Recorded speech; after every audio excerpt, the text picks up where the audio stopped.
워렌 버핏의 자산의 추이를 보게 되면 드라마틱하게 형성되는 시간이 60세 이후입니다. 그러니까 60세 이후에 워렌 버핏 자산의 80%가 현재 만들어진 거예요. 그러니까 22%가 복리를 만나면서 정말 어떤 임계점을 넘어가서 드라마틱한 변화를 만들어내는 시기는 사실은 60세가 된 거죠. 그러니까 거의 한 몇십 년을 거치고 나서부터 확 그래프가 올라가지고. 저는 현재 미래에셋 투자와 연금센터에서 그 투자 관련과 연금 관련된 그 연구와 콘텐츠를 만들고 있는 그 이상건이라고 합니다. 그래서 저희도 뭐 투자연금 TV라고 저희도 유튜브를 통해서 여러분들의 연금 투자에 대한 기초 지식과 그다음에 자산 배분, 그다음에 각종 제도 변화에 따라서 어떻게 활용해야 되는지 이런 다양한 콘텐츠를 제공하고 있는 일을 최근에는 가장 역점적으로 하고 있습니다. 그러니까 우리가 이제 투자를 할 때 뭐 저도 마찬가지지만 우리가 당장 눈에 보이는 수익률에 대해서는 굉장히 예민하게 반응을 하죠. 예를 들어서 뭐 내가 주식을 샀는데 몇 퍼센트가 올랐다, 뭐 비트코인 샀는데 얼마가 올랐다 이렇게 보지만 사람들이 가장 그 알면서도 현실에서 강구하고 있는 것은 시간의 가치예요. 타임 밸류라는 거죠. 시간이 흐르면서 어떤 것들을 만들어내느냐에 대한 이 힘에 대해서는 체감하지 못하죠. 왜 그러냐면 인간이라는 존재가 현재에 대해서는 프리미엄을 지불하고 미래에 대해서는 디스카운트 할인하는 존재거든요. 인간이라는 존재는 뭐 원시 시대부터 눈앞에 생존을 급급했던 존재이기 때문에 미래에 이루어질 나한테 어떤 가치에 대해서는 현재보다 그 가치를 높게 평가하지 않는 이런 심리적인 편향을 가지고 있습니다. 그러다 보니까 많은 분들이 이제 시간의 가치가 어떤 것을 드라마틱하게 변화시키는지에 대해서는 많은 생각을 못하게 되는 거죠. 베스트셀러가 된 책 중에 모건 하우젤의 돈의 심리학이라는 책에 나온 내용이 뭐 여러분 블로그 같은 데 많이 소개가 되고 있는데, 이게 이제 워렌 버핏과 이제 비교하는 인물이 이제 요즘에 좀 수익률이 안 좋지만 최고 헤지펀드 르네상스 테크놀로지, 이게 소위 말해 퀀텀 헤지펀드죠. 물리학이나 이런 수학자 이런 학자들이 통계적 알고리즘을 가지고 헤지펀드를 운영해서 그 어마어마한 수익을 올렸던 펀드입니다. 이 회사의 창업자가 이제 제임스 사이먼스라는 수학자죠. 세계적인 수학자인데 이 사람이 1988년도부터 이 펀드를 운영했는데 연평균 수익률이 무려 66%입니다. 이제 압도적인 이제 수익률을 보이고, 여러분들은 많이 아실 거예요. 워렌 버핏의 연평균 수익률은 한 22% 정도가 됩니다. 근데 제임스 사이먼스의 재산보다 워렌 버핏의 재산이 훨씬 더 많아요. 이 사이먼스의 재산은 버핏의 한 3분의 1 정도밖에 안 됩니다. 22%고 한 사람은 66%인데 우리가 직관적으로 보게 되면 사이먼스의 수익률이 높을 것 같지만 자산이 많을 것 같지만 버핏이 더 많아요. 요 사이에 무엇이 있냐면 바로 시간이 있는 거예요. 그러니까 워렌 버핏은 8살 때부터 투자를 했거든요. 지금 90 넘어서까지 투자하고 있으니까 거의 뭐 90년 가까이 80년 넘게 투자를 하고 있는 거죠. 그러니까 이 워렌 버핏의 자산이 드라마틱하게 많이 올라가는 것은, 버핏은 이미 뭐 여러분들 뭐 책 많이 좋아하시니까 책 보셔서 알겠지만 고등학교 때부터 이미 임대 사업을 했던 사람입니다. 워렌 버핏은 농장 임대 사업도 했었고 이미 돈에 대해서는 어려서부터 굉장히 밝았던 사람이에요. 그래서 이미 20대 때 그 경제적으로는 이미 우리가 말하는 백만장자가 된 부자였던 사람이에요. 그래서 그러면 그런데도 불구하고 워렌 버핏의 자산의 추이를 보게 되면 드라마틱하게 형성되는 시간이 60세 이후입니다. 그러니까 60세 이후에 워렌 버핏 자산의 80%가 현재 만들어진 거예요. 그러니까 22%가 복리를 만나면서 정말 어떤 임계점을 넘어가서 드라마틱한 변화를 만들어내는 시기는 사실은 60세가 된 거죠. 그러니까 거의 한 몇십 년을 거치고 나서부터 확 그래프가 올라가죠. 우리가 이런 거를 이제 뭐 수학에서 얘기할 때, 저 뭐 수학은 잘 모르지만 선형의 세계관과 비선형의 세계관이라고 합니다. 우리가 뭐 예를 들면 여러분들 뭐 1 더하기 1씩 넣으면 1, 2, 3, 4, 5, 6, 7 이렇게 규칙적으로 늘어나는 건 우리 선형의 세계관이죠. 우리가 인식을 할 때 우리들은 선형의 세계관이 훨씬 더 편하거든요. 직관적이고 이해하기도 쉽고. 근데 비선형의 세계관은 굉장히 힘들어요. 뭐 예를 들어서 뭐 우리가 기하급수라고 그러죠. 비선형은 기하급수, 우리 제곱근의 세계거든요. 1, 3, 9, 27, 81, 243에서 빡빡빡빡 늘어납니다. 이게 그래서 우리가 이제 청소년들 대상으로 한 과학책에서 이 복리를 설명하는, 수학책에서 설명하는 그 사례가 하나 있는데, 이 신문지 접기 실험 사례예요.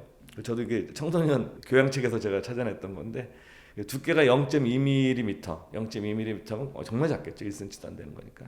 이 신문지를 반으로 계속 접는 거예요. 이게 반으로 접으면 계속 복리가 되거든요. 그러니까 처음에 0.4, 뭐 0.8 이렇게 한 50번 정도 접으면 두께가 얼마큼 되냐면, 현실적으로 50번 접는 건 불가능하겠지만 0.2mm의 신문지를 계속 절반씩 접어 나가게 되면 나중에는 한 50번만 접어도 2억 2,518만 킬로미터가 됩니다. 이게 지구와 태양과의 거리보다 더 멀대요. 이게 비선형의 세계관이에요. 세상 여러 현상들 뭐 산불이라든가 산불도 짝짝짝짝 진행되다 갑자기 확 불붙잖아요. 그 다음에 우리가 뭐 이런 복리라든가 이런 것은 비선형의 세계관에 속하는 것들이에요. 그러니까 복리 투자의 세계에서도 이게 투자의 세계도 선형의 세계관이 아니라 이 비선형의 세계관에 속하는 겁니다. 그래서 여러분들께서 이 비선형의 세계관을 우리가 만들어내는 가장 중요한 엔진은 뭐냐면 시간이에요. 그러니까 많은 분들이 막 단기 수익률 얘기하시지만 실제로 들어가 보면 시간이 이 비선형의 세계관에서는 강력한 이제 엔진 역할을 하는 거죠.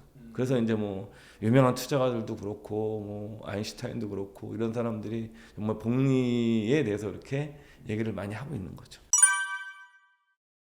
길면 길수록 좋아요. 워렌 버핏이 이제 젊은이들을 대상으로 해서 강연한 자료 같은 걸 읽어보게 되면 강조하는 것이 몇 가지가 있죠. 이 사람이 일찍 투자해라. 그다음에 빚지지 마라. 그다음에 자기 자신에게 투자해라. 이런 게 훨씬 중요하다. 그리고 제가 좋아하는 일을 해라. 뭐 이런 얘기를 하잖아요, 이 사람이. 그래서 우리가 또 한번 이 시간을 생각해 보게 생기는 건 이 복리 수익률 공식이 있습니다. 뭐 금액 곱하기 1 더하기 수익률에 뭐 n승 해가지고 기간 이렇게 있잖아요. 그걸 다 풀어 헤치면 세 가지 변수가 있는 거예요. 수익률, 투자하는 금액, 그다음에 시간. 보세요, 여러분들. 그러니까 우리가 이 장기 수익률을 결정하는 이 세 가지 팩터에서 결정이 되는 거예요. 그래서 여기서 뭐냐면 투자 금액이 많으면 제일 좋죠. 두 번째 수익률을 높이면 당연히 좋죠. 그 다음에 당연히 시간이 있죠. 그럼 우리가 시간축은 얼마를 봐야 되냐? 이것은 뭐 정답은 없어요. 근데 이거 뭐 경험칙적으로 제 생각에는 한 10년 정도는 생각해야 된다. 그래서 뭐 제가 이 10년 생각한다고 해서 여러분들이 한 종목 사서 10년 보유해라. 뭐 워렌 버핏이 뭐 코카콜라 같은 주식을 사서 평생 보유 종목 내가 죽을 때까지 안 팔 거다. 우리가 그렇게 할 수는 없거든요. 저희 개인 투자자들이. 그렇지만 우리가 내가 어떤 투자의 계획을 세우거나 내 미래를 설계할 때 최소한 10년 정도를 생각하면서 생각해 볼 수가 있어요. 우리가 뭐 예를 들어서 26%라는 게 어마어마한 수익률인데 26%의 수익률로 10년간 투자하게 되면 10년에 10배가 되거든요. 그 많은 분들이 막 어마어마할 것 같지만 여러분들 10% 15%가 어마어마한 겁니다. 15%를 내면 대략 내 돈이 5년에 한 번씩 2배가 되거든요. 그러니까 많은 분들이 수익률을 목표를 얼마나 생각할지 모르겠지만 우리가 외국에 이제 유명한 그 가치주 펀드라든가 아니면 좋은 인류 펀드들이죠. 뭐 가치 성장주 펀드도 그런 게 있을 거고 인류 펀드들의 한 10년 이상 장기 투자 수익률이 10년 20년 장기 투자 수익률이 여러분들 30% 40% 이런 게 아니에요.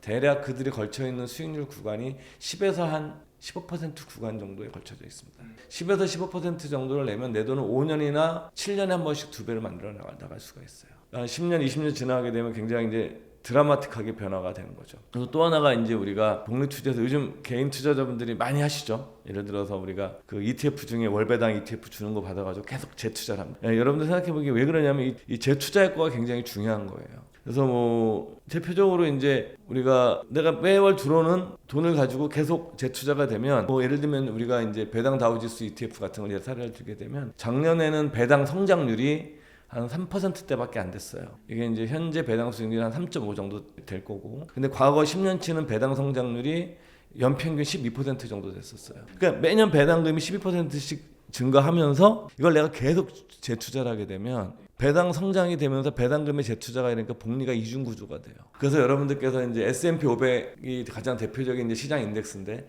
S&P 500의 배당 수익률이 한 1.5% 정도 됩니다. 이 뭐 상품에 따라서 배당을 주는 뭐 것도 있고 그냥 TR이라고 해서 토탈 리턴이라고 해서 그냥 배당금을 그냥 아예 투자해 버리는 그런 ETF 형태도 있고 그런데 여하튼 뭐 S&P 500에서 우리가 배당금이 늘고 있는데 배당금을 재투자한 경우와 재투자하는 경우의 장기 수익률은 굉장히 차이가 많이 납니다. 그 1.5%는 많은 차이를 만들어냅니다. 그래서 여러분들이 저 연금 같은 경우가 이런 거를 시간을 이용하기에 가장 최적화된 상품이에요. 그래서 연금저축 같은 경우에는 여러분들께서 무조건 내가 5년 이상 무조건 넣어야 돼요. 그리고 55세 이후에 찾아야 되기 때문에 우리가 뭐냐면 락인 효과가 있다고 그러거든요. 이게 묶인 거죠. 그러니까 묶여 있으면 우리가 이제 그 저축액을 증진시키기 위한 뭐 가변 얘기지만 가장 유명한 연구가 이제 행동재무학자들이 하는 연구들입니다. 행동경제학자들이 가장 많이 쓰는 게 이제 사이렌의 비유죠. 사이렌의 비유. 트로이의 목마름이 오디세이가 전쟁에서 이기고 이제 고향에 돌아가면서 사랑하는 이제 가족의 품으로 돌아가면서 그 바다를 건너게 되는데 거기 사이렌이라는 머리는 새고 몸은 아름다운 여성인 요괴가 있는 거죠. 그 괴물이 이제 그 노래를 들으면 그 노래의 아름다움에 빠져가지고 넋을 놓고 있는 사이에 배를 침몰시키는 겁니다. 나 죽는 거죠. 그러니까 오디세이가 이제 그 노래를 듣고 싶은 겁니다. 그래서 그다음에 자기 결박을 시키죠. 돛대에 나를 묶어라. 내가 어떤 말을 하더라도 항구에 도착할 때까지는 내 명령을 듣지 마라. 그리고 너희 선원들은 밀랍으로 귀를 막아라. 그래서 이제 사이렌의 아름다운 소리가 들리니까 막 빨리 풀어달라고 난리나 치는데 지금 사람들은 못 듣는 거죠. 그래서 사이렌의 그 요괴의 아름다운 노랫소리를 들은 유일한 인간이 되는 겁니다. 그게 뭐냐, 그게 자기 결박이거든요. 내 의지력으로 이겨내는 사람들은 의지력으로 생각하지만 인간의 의지력이 강하지 않기 때문에, 그러니까 투자 같은 것들도 이렇게 뭐 자기 결박적인 기능이 있는 상품들을 이용하는 것이 사실은 장기적으로 훨씬 더 장기 누적 수익률은 좋다라는 게 이제 이미 연구된 결과들이거든요. 뭐 연금저축계좌 같은데 여러분들이 뭐 요즘은 이제 연금저축계좌도 자동 매수 기능이 있거든요. 옛날엔 연금저축계좌에서는 여러분들 뭐 S&P 500 ETF를 산다 그러면 내가 일일이 사야 됐어, 매월. 근데 지금 뭐냐면 자동이체에 걸어놓게 되면 매월 적립식을 자동으로 사드리는 서비스가 되고 있거든요. 그러니까 몇 년 지금 퇴직연금 계좌는 아직 안 되는데 그것도 이제 제가 보면 조만간 그런 서비스가 열릴 겁니다. 그렇게 되면 내가 돈 넣어놓고 그냥 잊어버리면 되거든요. 그렇게 돼서 이제 이것도 가인 얘기지만 인덱스 펀드의 아버지인 존 보글이 고객들한테, 투자자들한테 편지를 참 많이 받았어요. 존 보글의 이제 책을 보면 나오는 유명한 게 어떤 조종사의 사례입니다. 난 당신의 말을 듣고 당신의 의견에 공감을 해서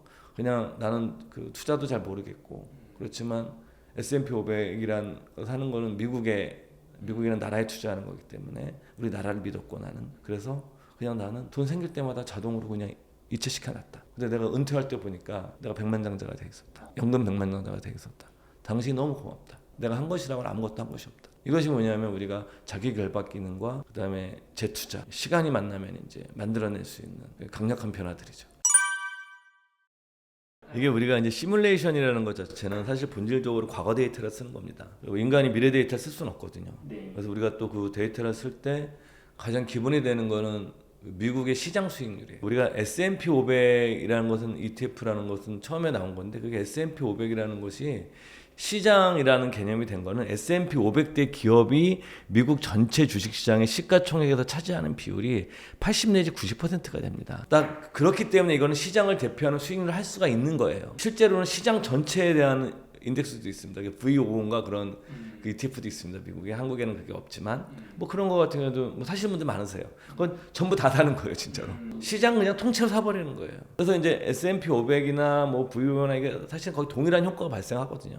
시장 전체 사는. 그래서 그게 가장 이제 데이터가 많은 게 그 S&P 500을 가지고 만든 데이터고 S&P 500 인덱스 펀드가 처음 출시된 게 76년도고 그러면서 지금까지 대략 수익률을 보게 되면 연평균 7% 정도 나왔습니다. 그러니까 이제 물론 어떤 애는 20% 나오고 어떤 애는 마이너스 나오기도 했었지만 장기적으로 보게 되면 한 연평균 7% 정도가 나왔어요. S&P 500을 사는 것은 미국 주식시장을 사는 것은 연 7% 정도 되는 과거 평균으로 봤을 때 그런 수익력이 있는 자산을 소유하는 거다 이런 표현도 쓰거든요. 그러니까 이걸 가지고 이제 매년 막 20살부터 매월 100만 원씩 넣게 되면 총 투자금은 한 3억 6천 정도가 되겠죠. 근데 총 수익은 생각보다 굉장히 많아요. 8억 1,650만 원 정도 됩니다. 그러면 최종 금액은 한 11억 7천만 원 정도 돼요. 제가 이게 네이버 들어가면 여러분들 그 월 적립식 복리 계산기 있잖아요. 그거를 계산한 거예요. 제가. 저도 수학 잘하는 사람이 아니라서.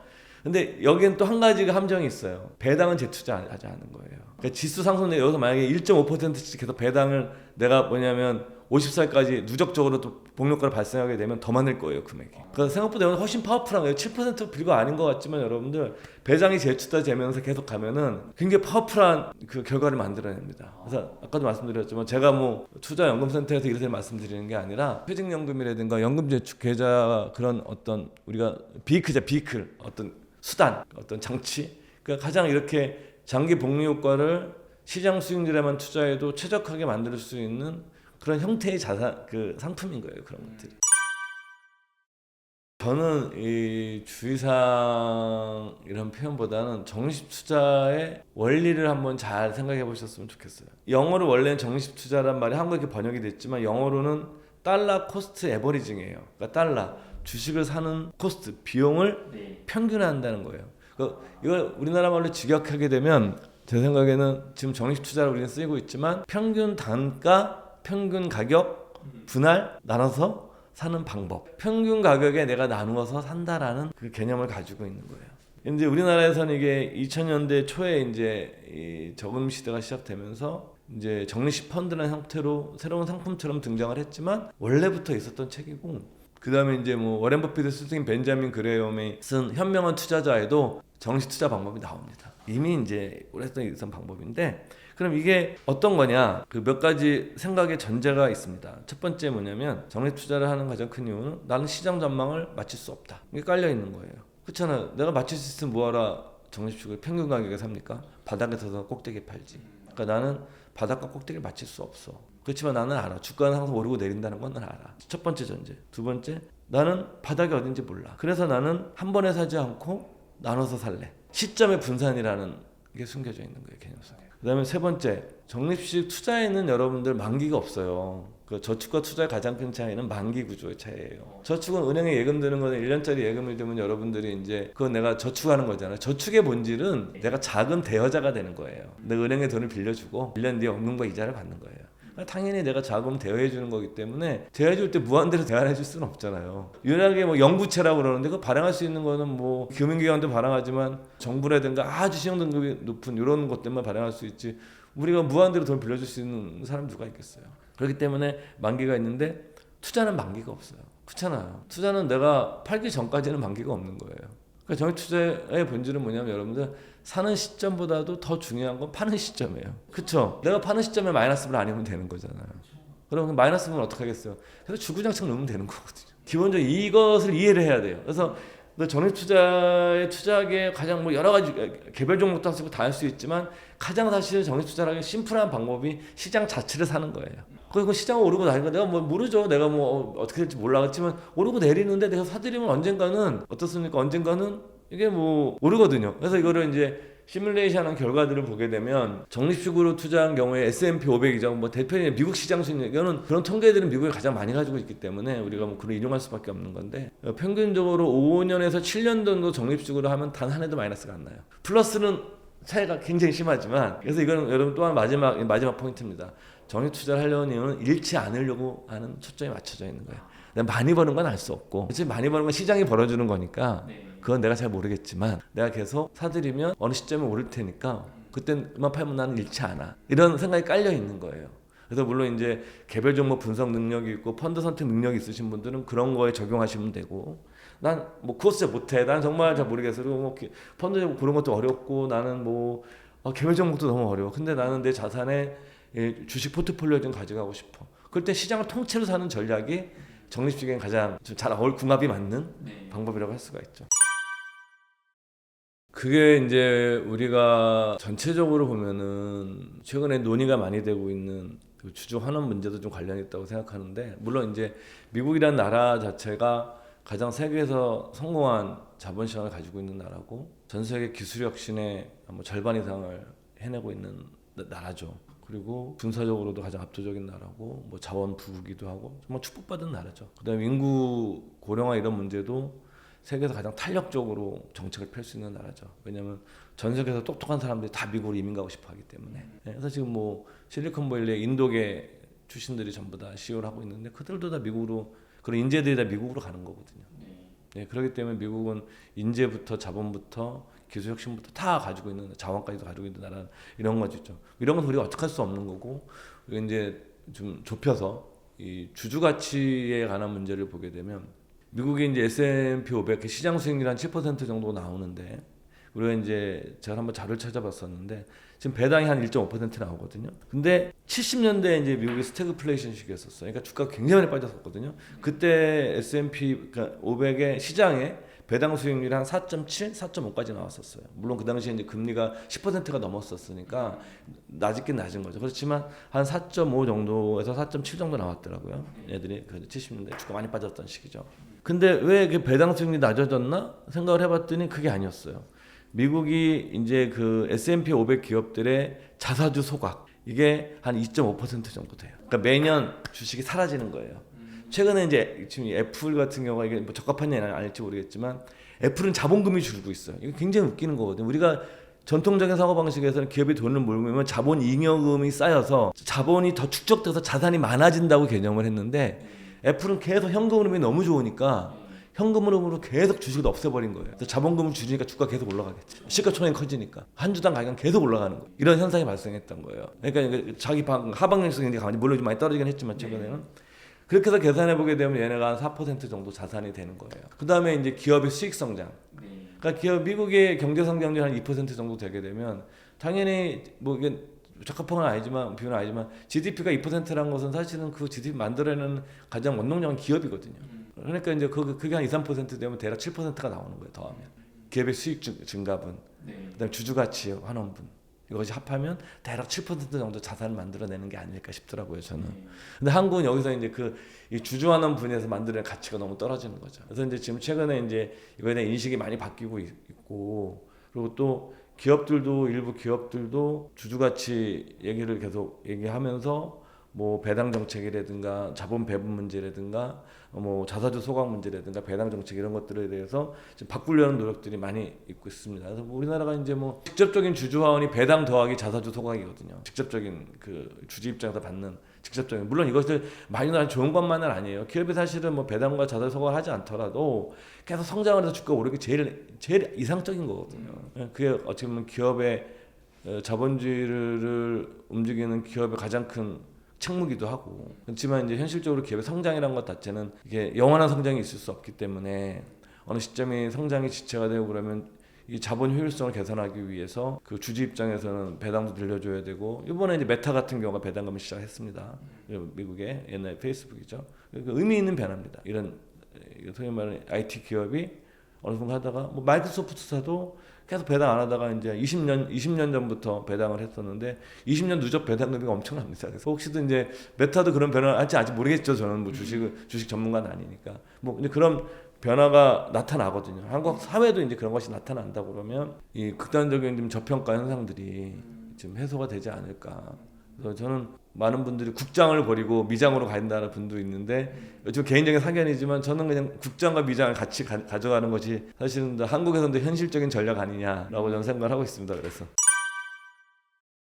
우리가 이제 전통 자산이죠. 비트코인 하시는 분들은 구닥다리 자산이라는 표현을 쓰시던데, 이제 주식, 채권, 부동산이 소위 말하는 우리가 전통 자산의 3대 축입니다. 그러니까 예금도 사실 채권 영역에 넣는다고 가정을 하면 예금과 채권. 그래서 사실은 우리가 자산 배분의 가장 기초가 이 세 가지 비중을 내가 결정하는 거예요. 주식과 예금, 뭐 현금, 채권 이 비중과 그다음에 부동산 이런 비중을 내가 얼마나 가져갈 것인가가 자산 배분의 기초인 거죠. 소위 말하는. 그러면 또 주식이란 자산 자체는 기본적으로 자산에 있어서 지속적으로 가치를 창출하는 자산이에요. 왜 그러냐면 경제는 성장하거든요. 경제는 성장하는 것이고, 경제 성장을 만들어내는 거는, 그런 동력을 만들어내는 것은 당연히 기업이거든요. 자본주의 사회의 성장을 만들어내는 것은 국가도 아니고 개인도 아닙니다.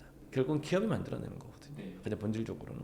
그러니까 그렇기 때문에 이 기업이란 자산은 미래의 성장성을 담보하는 그 자산이에요. 자산군이에요. 그래서 이걸 내가 어떤 형태로도 편입을 해야 돼요. 그래서 개별 종목 되시면 당연히 등록 되시면 하시면 되고, 뭐 펀드 투자 되시는 분들이 되시고. 그래서 만약에 좀 안 되시는 분들은, 그래서 이제 안 되시는 분들이 할 수 있는 선택지들이 이제 ETF, 그러니까 상장지수 펀드 같은 것들을 통해서 시장을 통째로 사는 전략들이에요. 그렇죠? 주식이나 시장을 통째로 사버리는 전략을 통해서 자산 배분하는 것이 가장 저비용으로 쉽게 할 수 있는 방법이고, 이제 약간 전문성 있고 지식이 있으신 분들 그때부터는 난이도가 이제 달라지겠죠. 뭐 내가 배당 관련된 ETF 비중을 늘린다거나 아니면 미국 비중을 늘린다거나, 요즘 중국이 많이 떨어졌는데 중국이 망하겠어? 그러면 중국 좀 비중을 더 늘린다. 이런 식의 이제 그것은 기본적으로 하는 건데, 가장 이것이 내가 이제 어려우신 분들은 시장을 통째로 사는 것이고, 또 이런 걸 하시는 분들도 이게 핵심 위성 전략이라고 그러는데, 핵심의 시장을 통째로 놓고 테마를 섞는 겁니다. 중간에 자기가 판단하기에도 유망하다라는 것들을.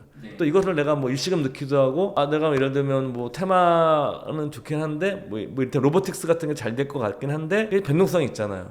그러니까 나는 위성 전략에서 로보틱스 같은 ETF를 내가 추천하는 게 아닙니다. 그런 걸 넣고 그걸 내가 변동성이 싫으니 이것도 적립식으로 내가 사겠다. 이런 식으로 내가 짤 수가 있는 거예요. 이렇게 쉽게 짤 수 있는 것이 이제 개인들이 과거에는 불가능했었어요. 근데 이제 ETF가 등장해서 소위 말해서 개인들이 저비용으로 자산 배분할 수 있는 시대가 드디어 열린 거예요. 과거에는 내가 옵션이 없었어요. 그냥 내가 뭐 주식을 직접 사거나 아니면 그냥 뭐 주식형 펀드에 가입하거나 이걸 가지고도 했었고, 그 다음에 뭐 해외 펀드도 우리나라 시작된 게 뭐 오래되지 않았잖아요. 저희 미래에셋 그룹에서 최초의 이제 해외 펀드를, 국내 해외 펀드 만들면서 시장이 열렸는데, 그것도 없었고, 근데 이제 또 펀드는 기간도 길고 상품을 많이 만들 수 없지만 ETF는 상품을 다양하게 만들 수 있잖아요. 그리고 이제 ETF는 국내 것도 살 수 있고 해외 직구도 할 수 있고 전 세계에서 이렇게 주식을 직구까지 할 수 있는 시스템을 완전히 갖춘 나라가 많지 않아요. 우리나라가 이제 그런 거에선 굉장히 앞서가는 나라죠. 물론 ETF를 너무 단기로 매매하시는 분들도 있어 그런 문제가 될 수 있지만 ETF가 우리가 개인 투자자들이 주식이란 자산을 내 포트폴리오에 구축을 할 때 가장 저비용으로 만들어낼 수 있는 자산 배분의 수단을 제공을 한 거다. 이렇게 좀 이해하시는 것이 먼저 제일 중요할 것 같아요.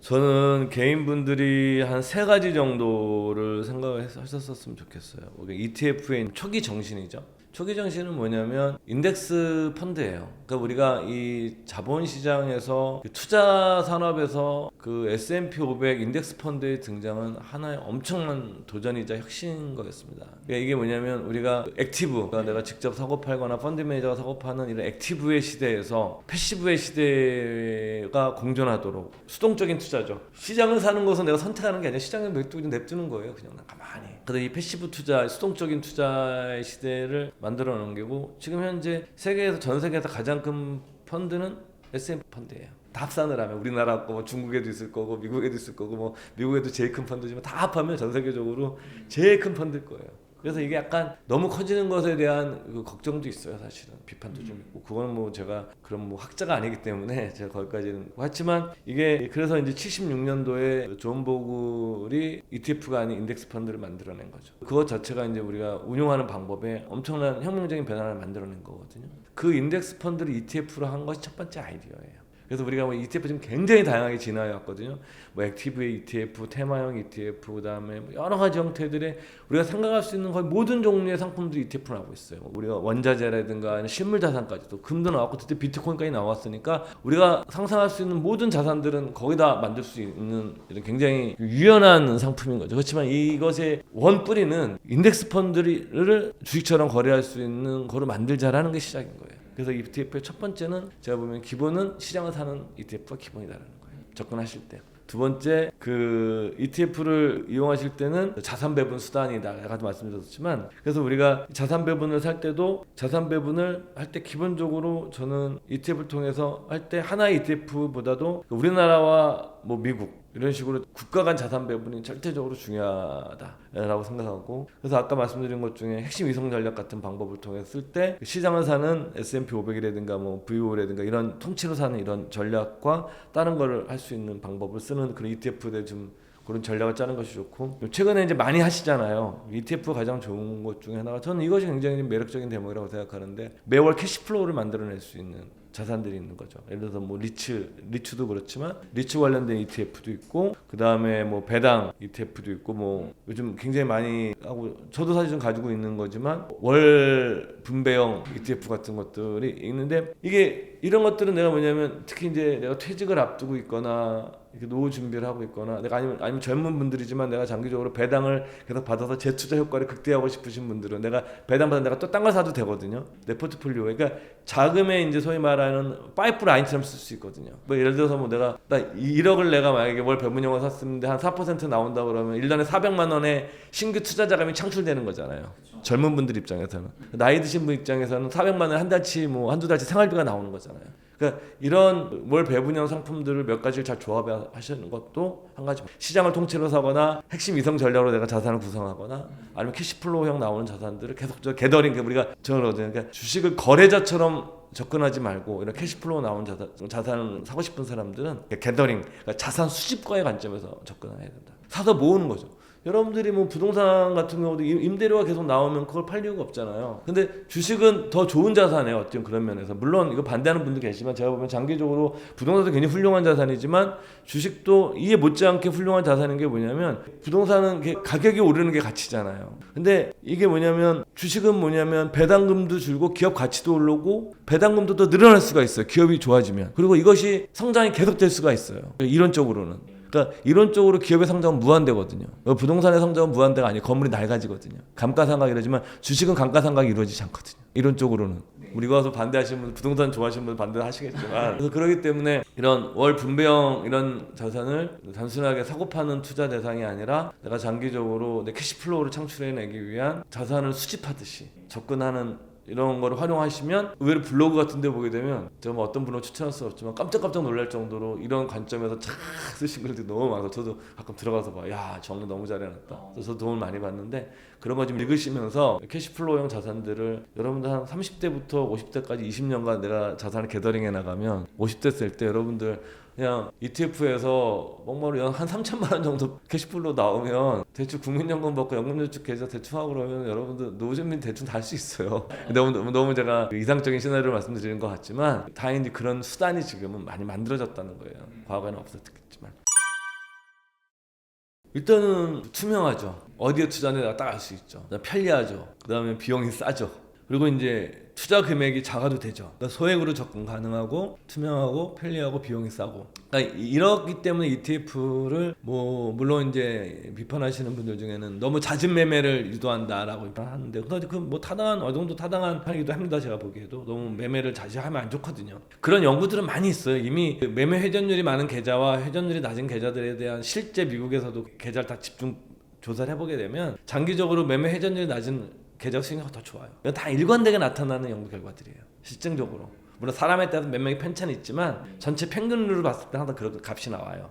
그걸 이제 지적하시는 분도 계시지만 투명성, 편리성, 저비용, 소액으로 투자 가능하다라는 거 이런 것들 자체가 아마 ETF가 이렇게 전 세계적으로 특히 우리나라는 더 대단하죠. 하는 것이고 두 번째로는 정말 다양한 투자 대상에 접근할 수 있는 거죠. 드디어 이제 비트코인 ETF까지 나왔으니까 이런 뭐 주식, 채권, 실물자산, 비트코인까지 다 되고 있고 또 하나는 이 상품 자체가 그냥 고정된 게 아니라 계속 진화하고 있죠.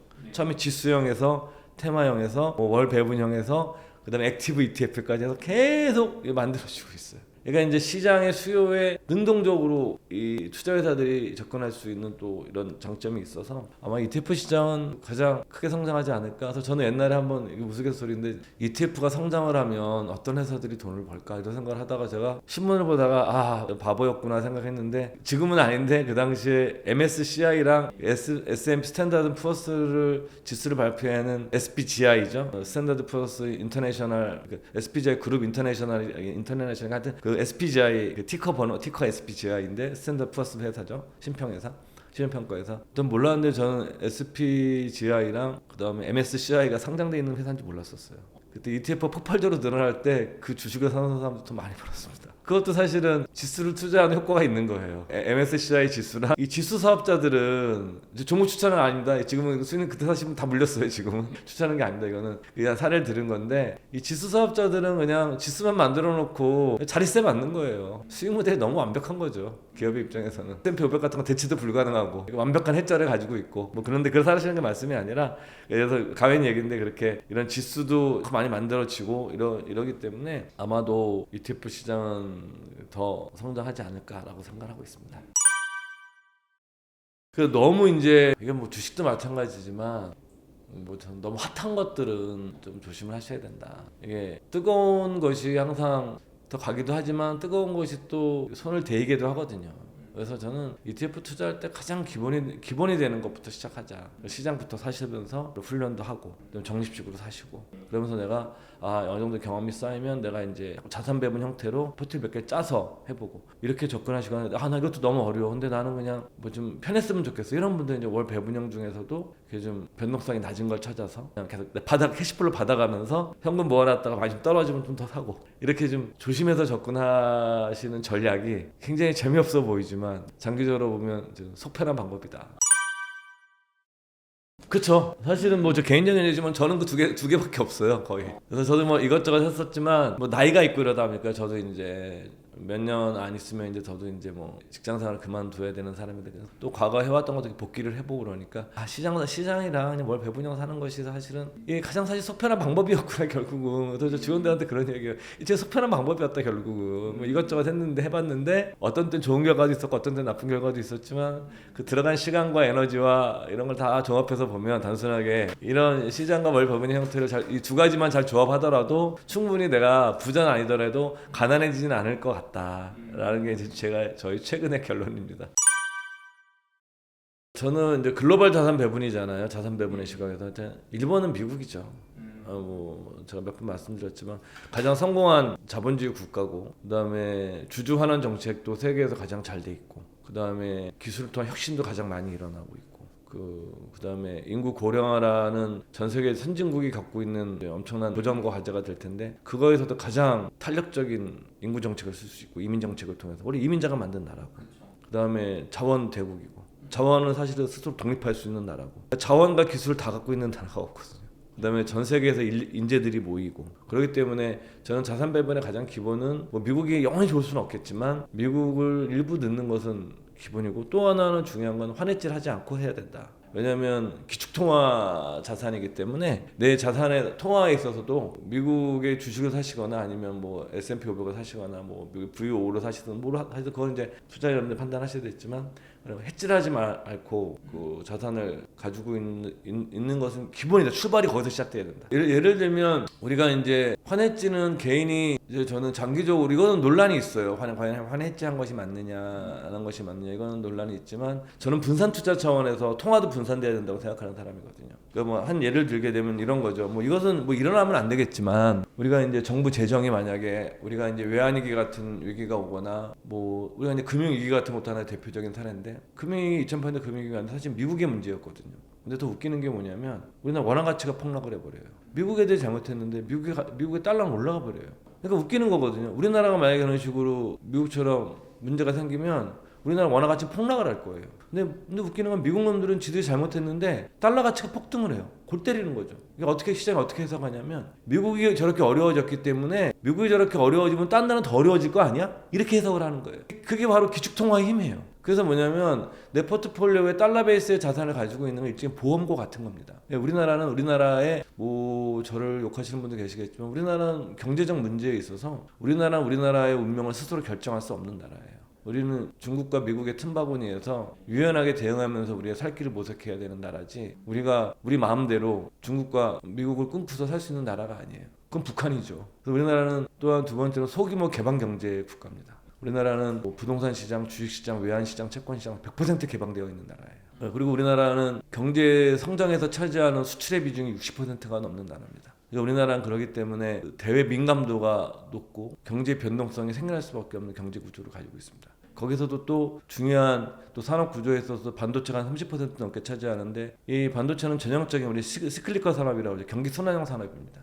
그러니까 당연히 한 경제의 30%를 차지하고 있는 분야가 경기 변동이 있는 산업을 갖고 있기 때문에 당연히 변동성이 심한 거죠. 그러니까 이런 나라에서 달러 베이스의 자산을 안 가지고 있는 것은 오히려 더 위험하게 나를 노출시키는 거라고 저는 생각을 하거든요. 그래서 우리나라에서 여러분들께서 그래서 이 자산 배분에 있어서 일단 기축통화 베이스에 가지고 있는 내 자산이 뭐 내가 뭐 주식이 싫으시면 요즘은 뭐 달러 국채로 살 수 있는 세상이니까 너무 좋아졌으니까 요즘은 우리가 증권사 모바일로 미국 달러 국채를 살 수가 있어요. 벌써 한 5% 6% 나오니까 물론 환율 때문에 수익률이 달라질 수는 있지만 미국 국채를 세계에서 가장 안전한 채권인 미국 국채를 내가 한 5% 6%에 살 수 있는 시대가 된 거예요. 꼭 주식만 말씀드리는 게 아니라 그래서 난 싫어 나는. 그래서 나는 주식이나 ETF도 싫구나. 원가방송 복잡하고 싫어. 그럼 그냥 미국 국채 사세요. 달러 예금보다 더 이자가 더 높으니까 이자 더 많이 주니까 뭐라 달러 예금 삽니까? 달러 예금보다 이게 더 안전한 거예요. 이것도 안전하죠. 사실 달러도 굉장히 안전한 거죠. 그것도 달러니까 어차피 기축통화인 달러니까. 그다음에 미국 국채를 사면 미국 정부가 신용을 책임지고 있는 자산이니까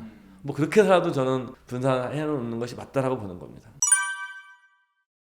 거기서부터는 이제 좀 개인적인 의사결정이 필요하죠. 그러니까 기본의 영역이 아니라 그때부터 우리 제가 흔히 하는 응용의 영역으로 넘어가는 겁니다. 네, 응용의 그러니까 테마형 ETF라든가 중국의 비중을 얼마 정도 가져갈 거냐, 일본은 얼마 늘릴 거냐, 그건 이제 자기가 보는 시장 관리라든가 어떤 전망, 그다음에 요즘 인도도 굉장히 저는 요즘 참 놀랬던 게 홍콩 증시의 시가총액을 인도가 앞질렀거든요. 이게 저희가 이제 제가 뭐 어렸을 때 기자 생활할 때 30대 때 홍콩 증시는 아시아에서 가장 선진화된 증시라고 그랬던 시장인데 야 홍콩 증시가 인도 증시한테 밀리는 날이 올 거라고 생각 못 해봤거든요. 근데 여러분들께서 그러니까 내가 성장하는 국가의 ETF를 갖는 것도 방법인데 여기 이런 건 당연히 변동성을 내가 감수해야 돼요. 더 높아요 미국보다 어쩔 수 없이. 그러니까 그런 거는 내가 뭐 예를 들어 뭐 추천하는 거 아니지만 나는 인도가 더 앞으로 괜찮을 것 같아 이제 당분간. 그러면 인도의 시장 전체를 사는 ETF를 내가 사서 내가 뭐 펀드로 살 수 있지, 펀드 가입할 수도 있지만 사서 그냥 난 적립식으로 한 10년 모아 나가면 괜찮겠어. 뭐 이런 식으로 접근을 하셔야죠. 왜냐면 제가 뭐 이 종목이나 내가 추천할 수는 없는 사람이고 저희는 뭐 자산 배분 중심으로 고민하는 사람들이니까 그 응용 분야는 여러분들께서 좀 개인의 성향 이런 것들을 좀 또 기술 업종에 있으신 분들이면 좀 잘 보잖아요. 네? 그런 분야를 또 찾아서 이건 괜찮을 것 같아. 그 다음에 이제 뭐 원자력 같은 것들도 관심 있으신 분들이 많아요. 왜 그러냐면 이제 우리나라도 이제 저도 최근에 뭐 어떤 분 만나서 들었는데 친환경 바람이 들면서 전체적으로 원자력을 이제 줄이는 정책을 펼치다가 우크라이나 사태 딱 한번 보고 친환경이 아무래도 코스트가 초기에 많으니까 비용 딱 보니까 다 터닝이 시작된 거거든요. 원자로로. 뭐 프랑스, 중국, 한국도 이제 다시 이제 원자 한다고 그러니까 원자력 기업 관련된 기업들이 향후로 굉장히 좋을 거라 생각하시는 분들 내가 종목은 모르겠는데 예를 들면 그런 거는 ETF가 있으니까 그런 걸 사서 그냥 근데 내가 착실을 못하면 적립식으로 그런 건 이제 본인이 이제 그 분야를 생각하고 심학습 단계에서 그건 부르셔야죠. 저 여기까지 그냥 기본 아주 기초. 예, 자산배분의 기초. 근데 이걸 제 의견에 반대하시는 분도 계세요. 왜냐면은 신흥 시장도 넣어야 된다. 기본적으로 그런 분도 계신데 저는 그때부터 좀 난이도가 올라가는 것 같아요. 그래서 저는 일단 기본은 뭐 한국과 미국을 기본으로 하고 우리가 시작하는 것이 가장 기본이 되지 않을까라고 생각을 하고 있습니다. 저희가 가장 기본으로 쓰는 그런 데이터는 국민연금연구원에서 나온 보고서 데이터입니다. 국민연금에서는 적정생활비와 최소생활비로 해서 그 통계를 내는데 적정생활비는 부부 기준으로 277만 원, 그리고 개인 기준으로는 177만 3천 원. 그러니까 최소생활비라는 것은 말 그대로 이제 먹고 사는 거죠. 그냥 먹고 사는 데만 할 수 있는 돈이 198만 7천 원. 부부가 124만 3천 원으로 돼 있어요. 적정생활비란 개념은 특정한 질병이 없는 경우입니다. 몸이 아프신 분들 당연히 의료비가 더 들어갈 거고 최소생활비는 아까 말씀드린 것처럼 기본적인 생활을 이어하기 위한 수준을 얘기를 하는 거고요. 이 정도가 이제 가장 기초적인 거 되는데 여기에 그 사람의 라이프 스타일이라든가 아니면 가치관 반영되면서 많이 달라지겠죠. 그래서 나는 귀농해서 농사짓고 살 거야 조용히 뭐 이러신 분들은 더 줄어들 것이고 근데 나는 죽어도 뭐 서울 강남 못 떠나 그러면 이 돈 갖고 안 되겠죠. 더 많은 생활비가 필요한 거는 죽어도 서울에서 살아야 돼. 서울도 도심 그것도 백화점 근처에서 살아야 돼. 뭐 이러신 분들은 더 많이 들어가겠죠. 이 금액은 기초이자 평균의 금액이라고 보시면 됩니다. 그러니까 이거는 사실은 공식이 나와 있는 거예요.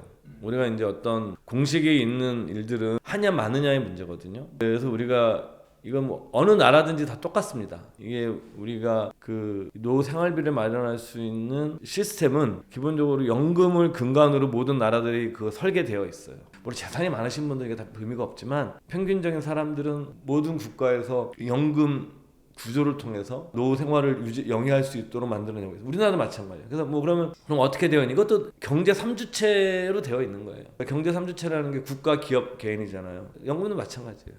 국가에서 하는 운영 주체죠. 국민연금. 그다음에 직장 다니는 분에 해당되는 퇴직연금. 그다음에 내가 스스로 가입하는 연금저축계좌와 같은 개인연금. 요 세 가지를 가지고 만들어지는 겁니다. 그럼 우리가 이게 이미 우리는 늘 저축을 하고 있어요. 국민연금은 여러분들이 매월 월급의 9%를 저금하고 있는 겁니다. 1년에. 그쵸? 회사에서 반씩 내주는 거니까 직장 다니시는 분들 입장에서는 국민연금은 내가 4.5%만 내고 사실 9% 받아가는 구조거든요. 이렇게 한번 보시고 그 다음에 우리가 퇴직연금은 쉽게 생각하면 1년 연봉에 한 달치 연봉을 저축하고 계신 거예요.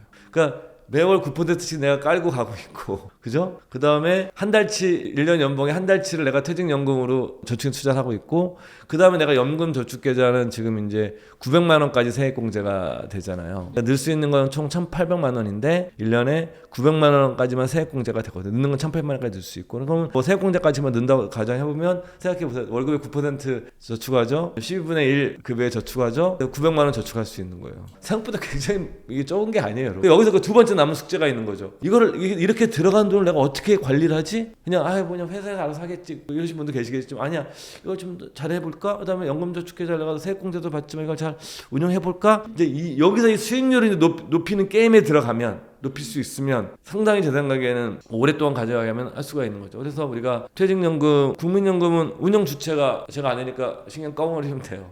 그냥 불입하면 돼요. 꾸준히 불입해 나가면 그냥 되는 거고 그다음에 또 국민연금은 가장 좋은 게 뭐 젊은 세대 분들은 비판도 정책도 하시고 사실은 고갈 되거든요. 그거는 고갈 안 되는 나라는 없어요. 세금에서 메워서 줘야 됩니다. 그거는 줘야 되는데 국민연금이 갖고 있는 가장 큰 장점은 많은 분들이 두 가지를 꼭 말씀드리는데 하나는 인플레이션 해지 기능이에요. 물가를 반영해서 연금액을 지급하거든요. 그리고 이게 죽을 때까지 줘요. 죽을 때까지 주면서 인플레이션을 해지하는 금융상품은 민간 부분에서는 불가능합니다. 만들어내는 것이. 여러분들이 만약에 50년짜리 상품을 팔면서 만약에 금융회사에서 20년짜리 상품 팔면 20년, 30년짜리 팔면서 20년, 30년 뒤에 물가를 예측할 수 있는 회사가 어디 있어요. 그걸 할 수 있으면 뭐하러 회사 다니니까 이미 떼부자가 될 텐데 불가능한 거거든요. 그래서 국민연금은 제도예요. 제도, 상품이 아니라. 인플레이션을 반영시켜내는 겁니다. 그게 정책적으로. 그 화폐 가치를 지켜주는 거죠. 그걸 금융회사 만들 수가 없어요. 그래서 그런 기능이 있다. 인플레이션을 해지하면서 죽을 때까지 줄 수 있는 유일한 형태의 자산이에요. 그래서 가장 기본이 되는 거예요. 퇴직연금에는 여러분들이 이제 DB형과 DC형이 있어요. DB형은 쉽게 생각하면 그냥 회사에서 알아서 하는 거예요. 그 DC형은 내가 뭐냐면 내가 직접 운용을 하는 거예요. 근데 지금 전 세계적인 추세는 연금 운용을 회사에서 하는 것이 아니라 개인화하는 것이 지금 세계적인 추세긴 추세입니다. 저희 같은 경우는 DC형으로 되어 있죠. 그래서 이제 이때는 내가 어떻게 운영할까? 그게 이제 소위 말하는 가장 기본이 되는 게 내가 연금자 아무것도 모르겠다. 이런 분들은 시장에 적립식을 하는 방법이 이때부터 그런 방법이 가장 빛이 나는 거예요. 왜냐하면 이 자산을 그냥 내가 예금 자산에 넣어서 그냥 4% 계속 5% 물론 그런 분들 많으세요. 진짜 그렇게 하실 수도 있고. 근데 나는 그건 싫어. 나 이 자산의 성장을 좀 추구하고 싶거든. 젊기 때문에. 이러신 분들은 그냥 옛날에는 내가 잘 골라야 됐거든요. 펀드를. 근데 지금은 되게 단순해졌거든요. 시장을 통째로 살 수 있는 시대가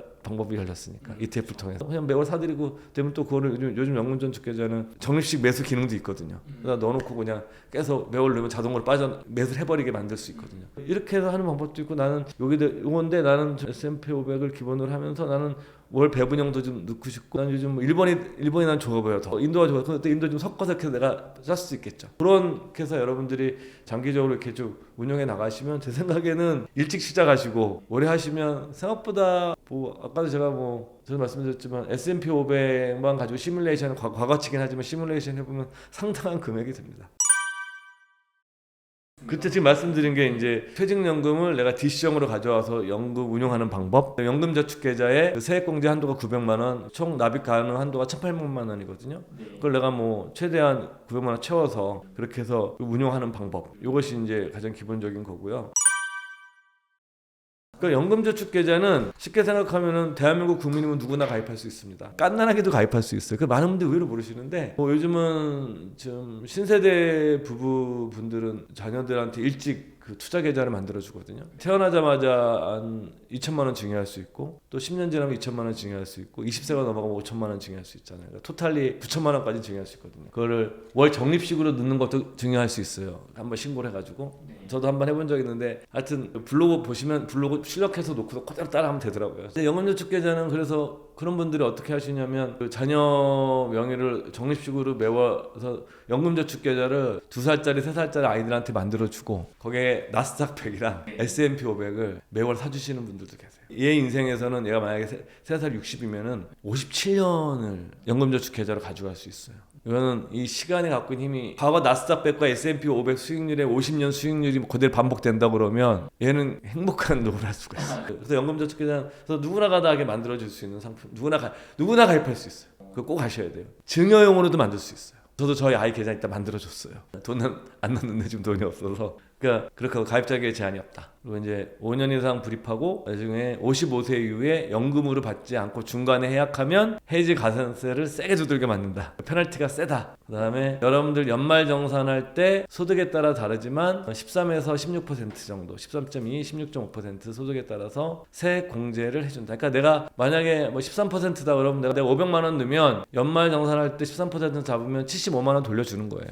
그래서 어떤 분들은 어떻게 하시냐면 75만 원 돌려받으면 그걸 안 쓰고 연금저축에 돈을 또 넣어요. 그럼 뭐냐면 발생한 세액공제를 신규 투자하니까 복리효과가 또 발생하는 거예요. 매년 13%를 돌려받는 거잖아요. 내가 갖고 있는 자산 낸 돈에서 매년 13%를 재투자해서 그게 여러분들 만약에 20년 30년 가면 만만치 않아요. 소득에서 늘 거니까. 이해되시죠? 그렇게 활용하시는 것도 좋은 방법이에요. 왜냐면 딱 빼서 쓰지 마시고 왜냐면 세액공제라는 거는 내가 최종적으로 나온 결정 세액에서 빼주는 거잖아요. 그러니까 이거는 확정 수익과 같은 거거든요. 그게 뭐 13%, 13.2, 뭐 13.2, 16.5가 그럴 건데 하여튼 오차의 숫자 하여튼 13에서 16% 금액에 따라서 그 정도 되면 매년 16% 내지 13%를 확정적으로 나는 매년 받을 수 있는 거예요. 엄청 고수익이죠. 여러분들 13% 16% 내기 어려워요. 여러분들이 만약에 매년 10% 이상 수익을 내면 여러분들 부자로 돌아가실 수 있어요. 그러니까 이제 만약에 내가 이런 거죠. 나는 900만 원 세액공제 받았는데 나는 해외 투자 비중을 더 늘리고 싶어. 해외 투자 더 늘리고 싶어. 그러면 연금저축 계좌로 들어가면 해외 투자하는 ETF도 연금저축 계좌로 들어가는 순간 그게 그 우리나라에서 만약에 그러니까 이게 뭐냐면 S&P 500이라 예를 들면 S&P 500 ETF가 미국산이 있고 한국산이 있어요. 똑같은 거지만 미국 장에서 사는 거 한국 증시에서 사는 게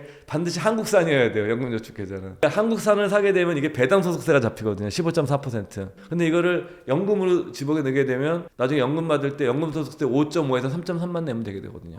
그러니까 내가 뭐 900만 원 세액공제 다 받았는데 약 자금 여유가 더 있어서 내가 좀 또 주가도 막 폭락해서 다행히 내가 미국 주식 많이 빠졌는데 S&P 500 좀 더 사둘까? 그때 내가 900만 원 더 넣어서 그걸 사게 되면 세금상의 이점이 있죠. 그리고 이거는 내가 나중에 세액공제를 안 받았잖아요. 그러니까 내가 원금은 세금 없이 뺏어 쓸 수가 있어요.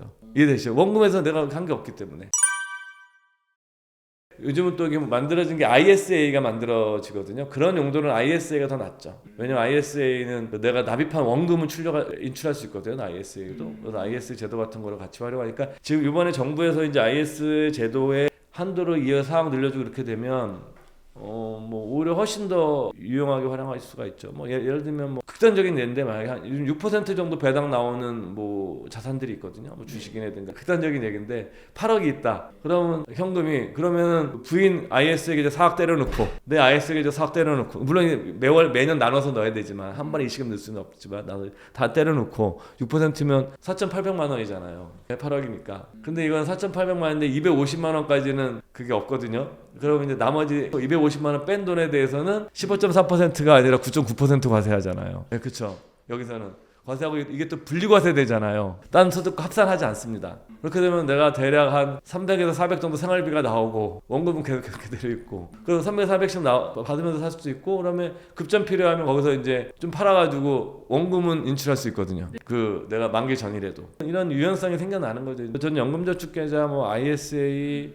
이런 세제 혜택을 제공하는 이런 상품들을 잘 활용하시면 생각보다 굉장히 유용해요. 굉장히 유용하기 때문에 좀 다른 유튜브 나와서 저희 얘기하긴 그렇지만 저희 투자와 연금TV에서 저희 직원들이 잘 만들어 놓은 거 있으니까 보시면 제도라든가 그런 것들은 저희가 우리나라 금융회사 연금 관련 연구 조직 중에서 가장 오래된 조직이거든요. 한 20년 된 조직이니까 그런 것들에 대한 스터디도 제일 많이 돼 있어서 여러분 가서 보시면 도움이 될 것 같습니다.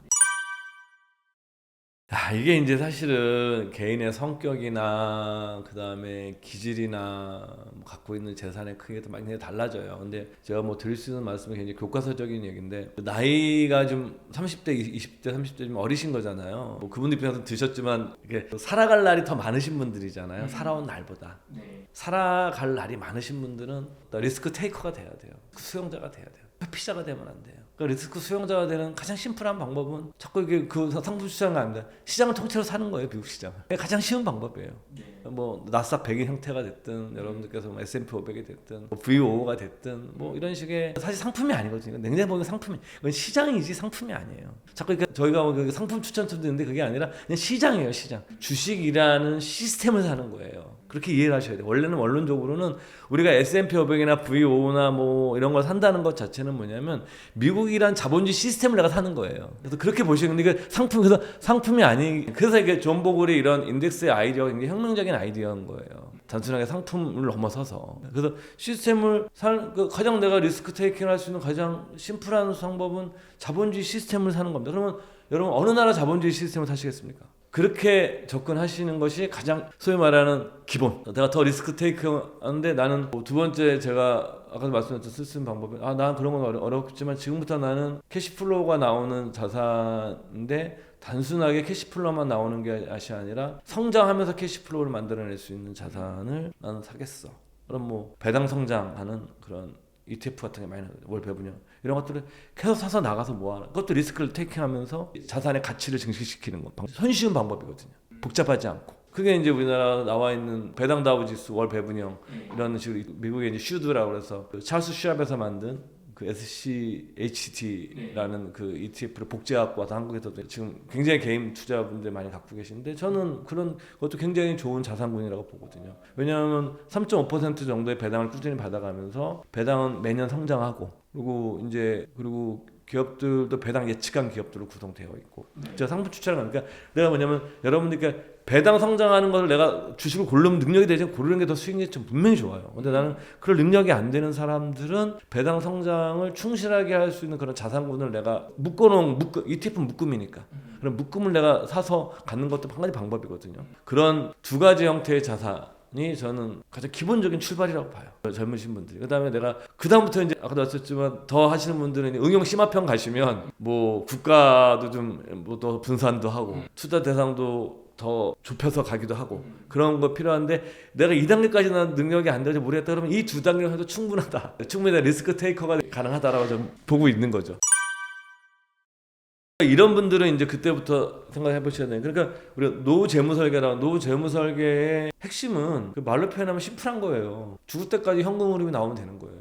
내가 만약에 30억짜리 아파트가 있는데 현금이 3억밖에 없고 사는 집이야. 재산이 33억인데 이런 사람은 현금 흐름이 엉망이 되겠죠. 근데 어떤 사람은 집이 10억짜리 살고 있는데 20억을 가지고 내가 6%짜리 자산을 월 배분형 자산을 가지고 있어. 이 사람은 그 20억이니까 1년에 1억 2천의 캐시플로우가 발생하죠. 재산은 둘이 똑같다고 30억이지만 어떻게 되겠어요? 완전히 다른 삶을 살 거예요. 근데 나이가 들수록은 어떤 삶을 가야 되냐면 뒤에 삶을 선택해야 돼요. 그래서 우리가 이제 뭐 인컴이란 표현을 쓰든 캐시플로우로 쓰든 월 생활비란 표현을 쓰든 간에 본질은 캐시플로우예요. 현금 흐름이죠. 그러니까 여러분들이 40대 한 중반 이때부터는 내가 노후에 어떻게 캐시플로우를 만들어낼까를 가지고 내 자산 설계를 해봐야 돼요. 근데 많은 분들이 아직도 그냥 뭐 40대에 난 전에도 어떤 제 후배가 그런데 자기는 서울에 비싼 동네에 아파트 들어가는 게 이제 로망이라서 제가 밥 먹다가 왜 그렇게 사냐? 왜 이렇게 힘들게 살아? 저는 농담으로 그러거든요. 제가 어제도 만났던 저희 후배랑 소주 한잔 하면서 얘기를 했었는데 정말 오해하지 마세요. 예를 들어서 만약에 내가 서울에 20억짜리 집이 있다고 가정을 하면 내가 죽을 때까지 집에서 버티고 되게 불편한 거야. 현금이 없으신 분들은. 저는 20억 있으면 내가 퇴직할 캐시플로우가 만약에 없다 치면 딱 해가지고 집을 팔아서 뭐 일산 같은데 인프라 너무 좋거든요. 상대적으로 서울보다 집값 싸고 거기 10억짜리 집 사고 10억 캐시플로우를 만들고 그다음에 10억 가지고 주택연금 받겠어요. 그런데 완벽하게 내가 캐시플로우 확보할 수 있어요. 그러니까 많은 분들이 노후를 접근하는 방법에 있어서 자산의 크기를 접근하는 방법을 하게 되면 상당히 자산은 많아 보이고 자기가 부자처럼 느끼겠지만 심리적으로는 캐시플로우의 고통을 받을 수 있다. 그래서 한 40대가 됐든 50대가 됐든 어느 시점이 되게 되면 중장년층부터는 내 재산을 캐시플로우로 만들어냈을 때 어떻게 만들어낼 수 있는지에 대해서 좀 진지한 고민이 필요하다. 제가 금방 말씀드린 것처럼 집 한 채는 캐시플로우를 만들어내지 않는다. 이거를 받아들이셔야 돼요. 안 받아들이는 건 상관없어요. 그건 제가 여러분들 강요할 수 있는 것이 아니에요. 그건 가치관에 관한 문제이기 때문에 저희 같은 사람은 이런 쪽을 스터디하면서 이런 것이 중요하다라고 여러분들한테 말씀드릴 뿐인 거지 이게 여러분들이 부동산 비중 높은 게 잘못된 거다 이렇게 말할 수는 없는 그거는 자기 인생관이 가치관이 있기 때문에 그거는 다른 문제거든요. 그렇지만 이 부동산 비중이 재산이 너무 많아가지고 부동산 비중이 높으신 분들은 상관이 없어요. 내가 100억이 있는데 70억 부동산 있고 내가 30억 있으면 상관없는 거예요. 근데 내가 금액이 일정 금액인데 내가 저기서 하고 금융자산이 3억 2밖에 5억도 사실 많은 금액이 아니거든요. 어찌 보게 되면 많은 금액이 사실 많은 금액이죠. 절대 적은 금액이 아니죠. 요즘 같은 때 금리가 4%니까 한 2천만 원 나오니까 정말 큰 금액이죠. 그러니까 근데 그렇지만 근데 이게 장기적으로 보게 되면 이 캐시플로우가 없으면 계속 돈이 고갈되거든요. 어느 시점이 되면. 아니면 이게 계속 자산이 늘어나든가 금융자산이 그렇기 때문에 일단 제 생각에는 투자와 금융자산을 통해서 캐시플로우를 만들어내는 거를 좀 많이 고민하셔야 된다. 현실적으로. 그리고 어느 순간에는 그 캐시플로우 형태로 내가 전환해내야 돼요. 싫든 좋든 이것이 정말 안 돼도 싫다. 근데 다행히 하나의 대안이 있는 게 주택연금이죠. 내가 살고 있는 집에서 하는 건데 그것도 제가 시세가 12억 정도까지일 거예요 아마. 넘어가는 건 안 되고.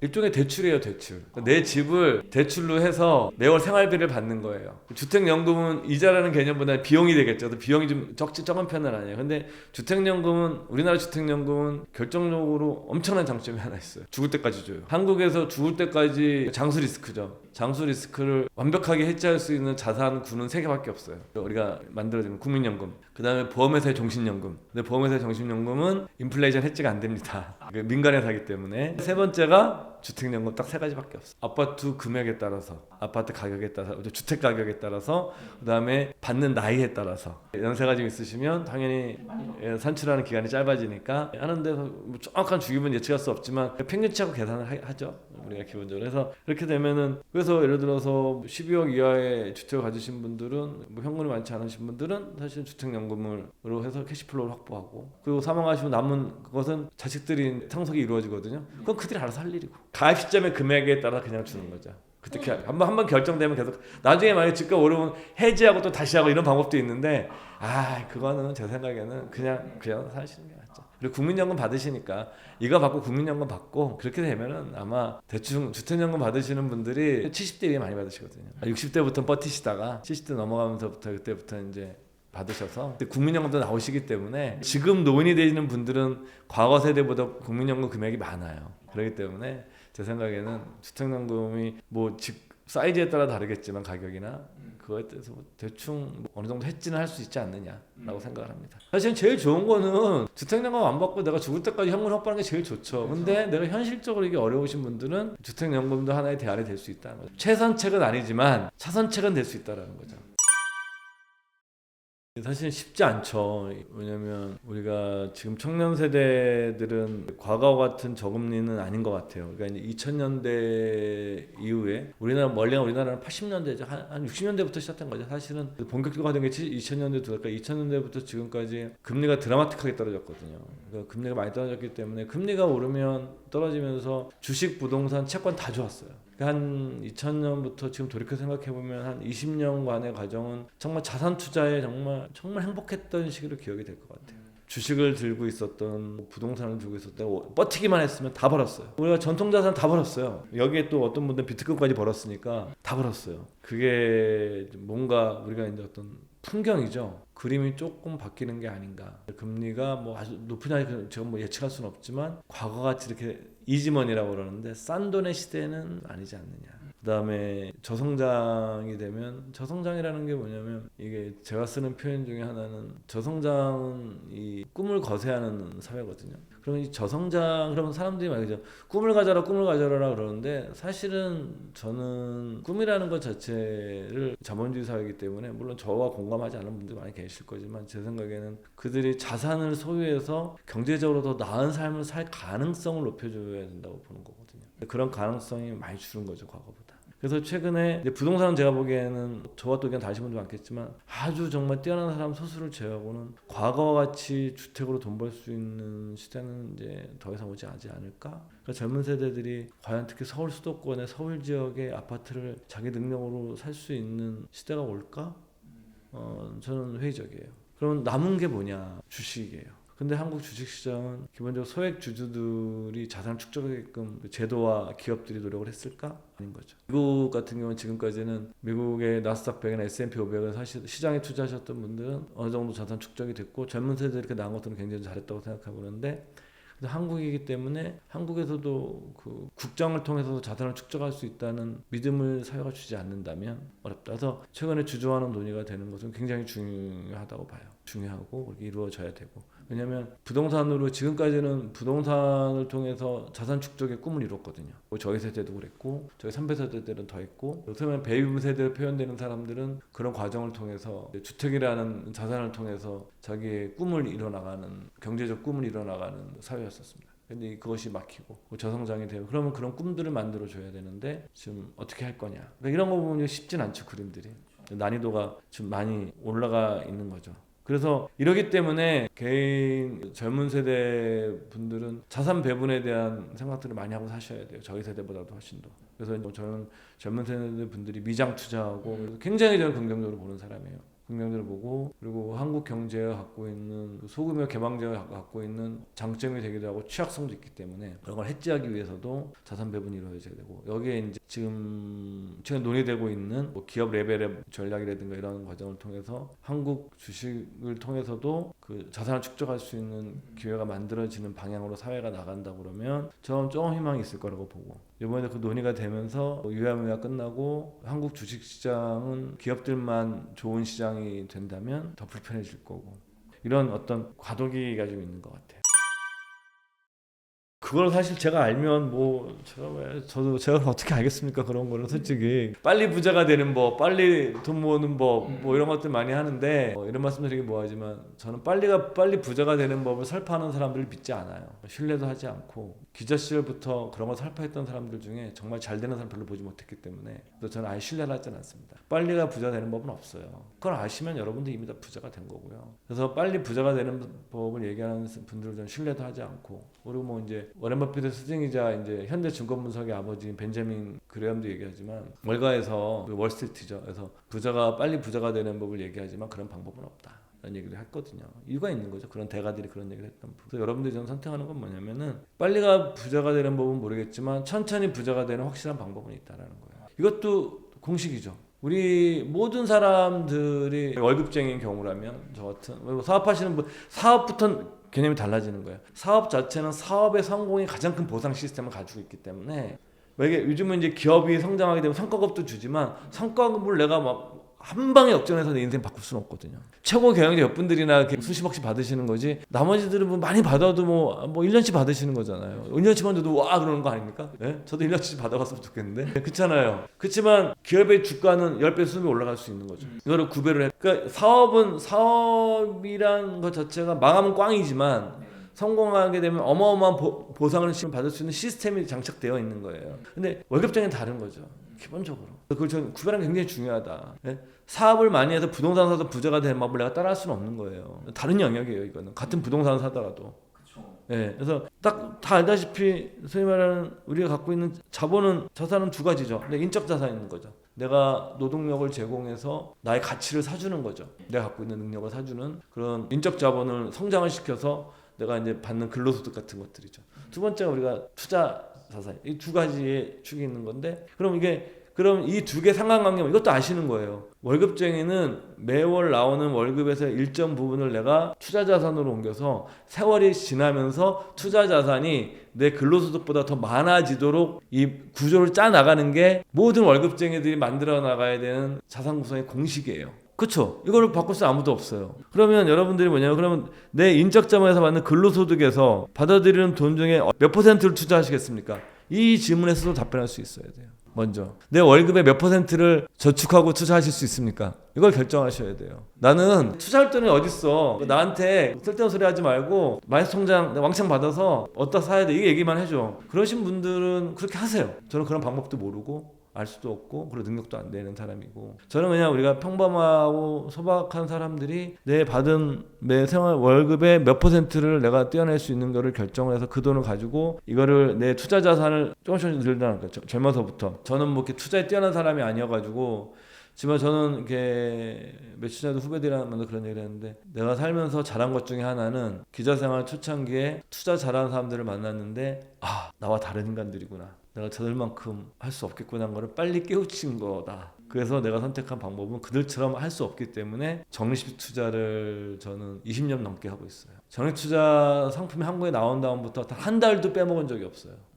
금액이 좀 커지면 했지만 계속. 왜냐하면 내가 시장을 그들처럼 잘 보지도 못하고, 그래도 정식만 하더라도 그 은행 금리는 이길 수 있으니까. 여러분들 이런 상황에 생각하는 거죠. 그래서 여러분들이 인적 자본을 높이는 노력을 하면서 발생하는 근로소득의 일정량을 계속적으로, 금액이 적으신 분들은 적립식 형태로, 돈을 많이 드시는 분들은 형태로 해서 계속 투자 자산을 내가 늘려나갈 수 있는 내가 인생 계획이 있어야 돼요. 이렇게 되면 큰 부자는 안 돼도 가난해지진 않아요. 제가 아는 방법은 정말 천천히 가난해지지 않으면서 어느 정도의 작은 부자가 될 수 있는 방법을 말씀드리는 거지, 큰 부자가 되는 방법은 다른 영역이에요. 게임의 규칙이 달라요. 거기는 많이 편안하진 않겠죠, 돈이 많으신 분에 비해서는. 그렇지만 이제 어느 정도 자기의 삶을 예측 가능한 범위에 놓고 살겠죠. 뭐가 많으면 많을수록 좋죠. 뭐 막말로 내가 뭐 공깃밥 생활 해가지고 내가 이제 뭐 월급에 한 7% 저축하겠다. 뭐 좀 훌륭하다고 생각하고 근데 그렇게 살면 나 너무 삶이 구질구질해. 그래서 그런 생각하시는 분들도 최소한 30%를 하셔야죠. 그건 그냥 정답은 있는 거 아니고 제 생각에는 최소한 30%는 하셔야죠. 그 아래로 내려가면 그냥 뭐 현 시점을 잘 즐기겠다는 분들에 속하는 거고요. 물론 이제 집안이 어려워서 지금 내가 도와드리고 이러다 보니까 못 하시는 분도 계신데 그런 거는 아니고 말고 그냥 뭐 자기만 앞가림 하고 산다고 전제를 했을 때 그런데 내가 뭐 월급을 다 쓰면 그건 그냥 현생을 즐기고 사시는 분인 거죠. 근데 내 가치관이 그래 그러면 저도 어쩔 수 없어. 그건 정말 가치관의 영역이에요. 네, 그렇지만 저희 말씀드릴 수 있는 건 어떤 그 기본적인 개념이죠. 내 인적 자본과 투자 자산의 상관관계를 이해를 하고 이 투자 자산의 비중을 계속 늘려 나가지 않으면 어느 시점에 내가 근로의 가치는 한 퇴직할 때 되면 드라마틱하게 떨어져 버리거든요. 그러니까 이게 뭐냐면 이게 떨어지는 게 60세에 퇴직하고 나면 여러분들 하락폭이요 50%가 넘어가요. 드라마틱하게 떨어지는 것을 이 축적되어 있는 이 투자 자산으로 바꿔야 되는 거거든요. 이거는 그냥 누구나 앞에 있는 그냥 숙제 같은 거예요. 언젠가 내가 겪어야 되는 거 와야 될 일인 거예요. 그러니까 이건 그냥 알아요. 누구나 온다는 거를. 그거를 내가 어떻게 할 거냐만 남은 거예요. 근데 나는 싫어. 인생이란 것은 그냥 나는 현재가 중요하고 잘 사는 것도 나는 저축 안 하고 그냥 살아도 된다고 생각해. 그런 분이 있어요. 전 그분 나쁘다고 생각하지 않아요. 그건 가치관에 관한 문제예요. 근데 나는 뭐 그런 건 아니지만 노후에 어느 정도는 좀 안정적으로 살고 싶어. 이러신 분들은 이거에 맞춰서 내가 준비를 해야 되죠. 연금 준비를 하고 주금을 하고 그래서 꾸준히 불입해 나가고 계속 투자 자산 비중을 계속 늘려 나가서 내가 이제 인적 자본의 가치가 떨어졌을 때 소위 말하는 투자 자산으로 그거를 커버해 나가야죠. 기본적으로 연금저축계좌 같은 경우에는 나이가 젊으시니까 저는 투자 자산을 하는 게 맞다. 100% 해도 된다. 시장을 통째로 전략 쓰면 되니까 쉬운 방법이 있으니까 하고 그다음에 적금도 넣잖아요. 내가 뭐 예를 들어서 요즘 뭐 1년짜리 같은데 전 적금은 쉽게 생각해요. 저는 세제 혜택이 없는 적금은 무조건 1년 미만으로. 그러니까 모으는 기간은 짧게. 왜 중간에 일이 생겨 돈 빼쓰거든요. 그래서 그냥 무조건 해서 그냥 모으는 기간은 1년 이내로 해서 압축해서 적금은 넣어서 그 돈 가지고 투자 자산으로 바꿔야죠. 다시 투자로 넘어가야죠. 그래서 자꾸 뭐냐면 여러분들 요즘 금리가 높으니까 그나마 난데 사실은 적금 4% 3%인데 그게 적수 방식으로 쌓아나가는 방식이기 때문에 실제로 뭐 4% 적금이라고 그러면 받으면 2%밖에 안 돼요. 예금은 총액에서 주는 거지만 적금은 1년짜리면 첫 번째는 100만 원은 12개월 지자를 주고 두 번째 준 100만 원은 11개월 지자를 주고 세 번째 준 거는 10개월 적수 쌓아간다는 적수 방식이라고 그러거든요. 그러니까 실질적으로 원금 대비 딱 계산해 보게 되면 4% 적금은 2%밖에 안 돼요. 결코 여러분들이 저축은 가치를 늘려가는 게 아니에요. 적금은 가치를 늘려가실 상품이 아니에요. 적금은 뭐냐면 가치를 늘리는 거를 내가 사기 위해서 종잣돈을 모으는 용도인 거예요. 내가 아껴서 빨리 1,000만 원 모아서 난 투자를 할 거야. 그럼 내가 뭐 주식을 할 거야. 뭐 ETF 좋고 뭘 할 거야. 나는 이런 식으로 가기 위한 이거는 그냥 준비 같은 거예요. 적금은 그래서 제가 말씀 절대 적금은 재테크나 투자가 아니에요. 근데 예금이나 채권부터는 투자가 될 수가 있어요. 저축도 되고. 왜 그러냐면은 내가 1,000만 원을 모아서 적금 1,000만 원을 모은 다음에 이거를 내가 몇 %짜리 채권을 살 거야. 이건 의사결정을 해야 되거든요. 예금도 내가 해야 되거든요. 근데 적금은 아무리 많이 줘봤자 6% 주는 거 하다가 실제로 받는 건 3%고 세금까지 빼고 나면 더 줄어든다라는 거예요. 그래서 적금은 내가 나쁘다는 게 아니라 적금의 이런 용도를 정확히 하셔야 되는 거예요. 이거를 모아서 빨리 내가 만약에 난 정말 아무것도 안 해. 예금하고 채권만 할 거야. 오케이, 좋아요. 그런 분들도 일단 모아서 빨리 모아서 내가 3년짜리 늘려서 하는 것보다 1년은 모아서 빨리 그냥 1년짜리 금리 높은 예금을 넣는 게 더 낫다라는 거예요. 그때부터가 운용이 되는 거예요. 적금은 운용하는 상품이 아니에요. 길게 모으지 말라는 거예요. 저는 1년 단위로 그냥 쫙쫙쫙 해서 뭐 6개월도 좋아. 6개월 동안 나 딱 500만 원 딱 모을 거야. 오케이. 쫙 모으는 거야. 압축해서 모아서 또 500만 원 더 타서 이걸 가지고 내가 금리 쇼핑할 거야 나는. 그래서 뭐 검색해서 뭐 금리 여기 6%고 6%서 그때부터 운용이 되기 시작하는 거예요. 이걸 내가 주식을 사든 그저 ETF를 사든 예금을 넣든 채권을 사든 그때부터 운용이 시작되는 거예요. 이거를 잘 이해를 하셔야 돼요. 그렇게 하셔야 되고 그 다음에 이제 당연히 세제 혜택이 주어지는 상품들은 일단 내가 들어가는 금액이 단돈 10,000원씩 넣더라도 무조건 만들어 놓으셔야 돼요. 저는 항상 그렇게 얘기해요. 세제 혜택 상품이 나오면 무조건 만들고 10,000원이라도 넣고 시작을 해라. 그럼 자꾸 들여다보게 되고 결국 돈을 넣게 돼 있어요. 사람 마음이라는 게. 그래서 뭐 여러분들 뭐 아시다시피 현재 세제 혜택 주어지는 상품은 뭐 청년 도약 계좌 이런 상품도 있죠. 그런 건 사실 약간 대상을 보면서 좀 좋은 거죠. 그런 건 이용하시고 뭐 일반적으로 우리가 얘기할 때 이제 청약 통장이나 연금저축 계좌나 ISA 이런 세 가지는 그 꼭 갖고 계셔야죠.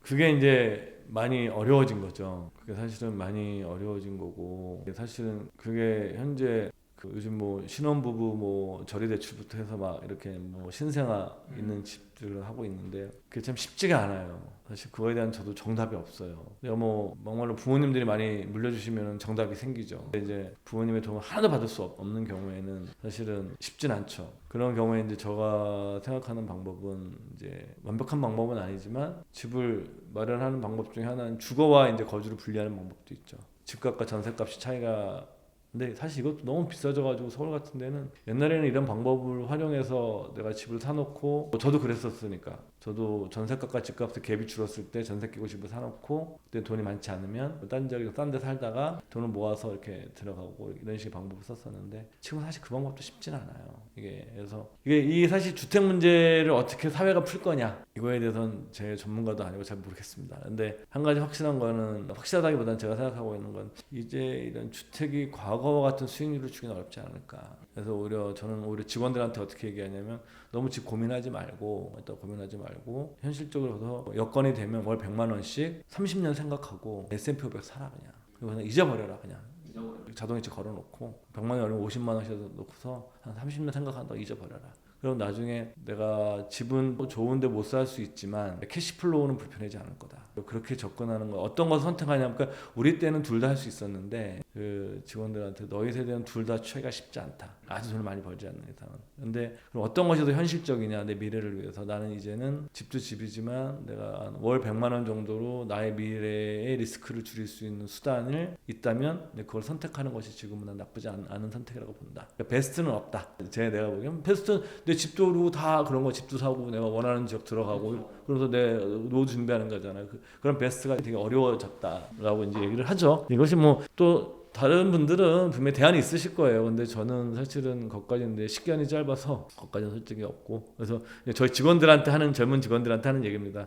그냥 매월 모르겠으면 그냥 미국 시장에다가 모를지 모르겠지만 너희 시간이 많으니까 한 30년 남았으니 30년 동안 그냥 한 달에 50만 원 적어도 50만 원 여기다 한 달에 100만 원씩 그냥 연금저축에 넣고서 그냥 때려놓고서 잊어버려라. 그리고 주가 폭락하면 돈 넣고 또 사고 그리고 이거는 내가 은퇴까지 영원히 보유한다고 생각해라. 그렇게 생각하면 적립식으로 하면 뭐 그 손해를 안 볼 거다. 뭐 그런 얘기를 하죠.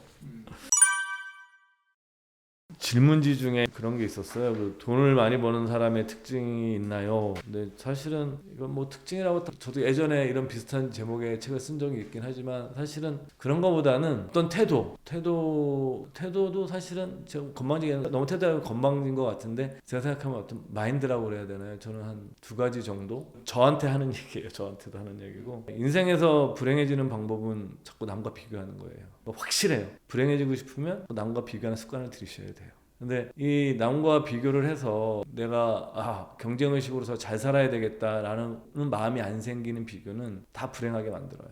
그리고 투자도 비교해서 따라가면 망해요. 뭐 성공할 수도 있지만 확률적으로 높지가 않아요. 그래서 여러분들께서 좀 비교하기보다는 가급적으로 나의 눈으로 세상을 보려고 노력해야 되지 않을까. 이건 제가 그래서 말씀드리는 게 아니라 저한테도 하는 얘기예요. 그 다음에 이제 두 번째로는 워렌 버핏이나 찰리 먼거가 표현한 건 능력 범위라고 표현을 쓰는데 The Circle of Competence라고 해서 내가 할 수 있는 일이 할 수 있는 영역, 잘할 수 있는 영역에 집중하라고 얘기하는 거거든요.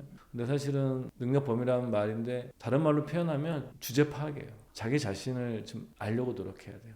근데 자기 자신을 과연 잘 아느냐 우리는 잘 몰라요. 자기 자신을 잘 아는 게 어렵기 때문에 자기 자신을 잘 알아야 돼요. 그러니까 투자할 때 내 모습이 어떤가를 자기 관찰을 하셔야 돼요. 내가 나를 관찰했더니 난 도저히 안 돼. 그러니까 나는 저렇게 할 능력이 없어. 우리 여러분들께서 뭐 책 한두 권 읽으면은 당장 내가 투자할 수 있을 것 같거든요. 그리고 뭐 내 주변에 어떤 고수가 있어서 딱 들으면 금방 나게 될 수 있을 거거든요.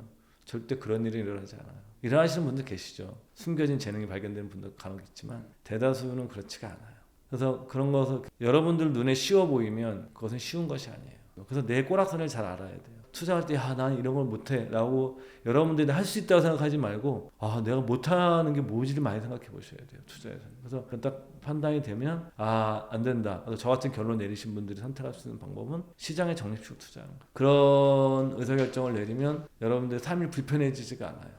그래서 저는 투자를 통해서 좀 삶이 불편해지지 않으셨으면 좋겠어요. 그러기 위해서는 좀 남과 비교하지 말고 그 다음에 자기 자신을 좀 많이 관찰해보고 그러면서 정말 대단한 투자 방법을 여러분들이 궁구하시기보다는 자기한테만한 편한 방법으로 자기가 이해할 수 있는 방법으로 가시는 것이 저는 좋은 거라고 생각을 합니다. 그래서 뭐 비트코인 같은 것이 나쁘다부터 저는 잘 모르겠어요. 지금 그런 질문도 많이 받는데 너는 왜 안 하냐? 저는 몰라서 못해요. 그것이 좋다 나쁘다 판단할 수 있는 지식조차가 없는데 어떻게 합니까? 네. 근데 제 주변에 비트코인을 또 많이 버신 분들 계시거든요. 근데 저는 뭐 한 예로 아직도 못하고 있어요. 안 하는 게 아니라 못하는 거예요. 많은 분들 난 안 해 그게 아니에요. 저는 솔직히 말씀드린 게 그래서 주제 파악하면 안 하는 게 아니라 못하는 거예요. 많은 분들이 안 한다고 착각을 하시는 거예요. 그래서 내가 못하는 거를 잘 알아야 된다. 그래야 좀 편하게 인생을 산다. 라는 말씀 마지막으로 드리고 싶습니다.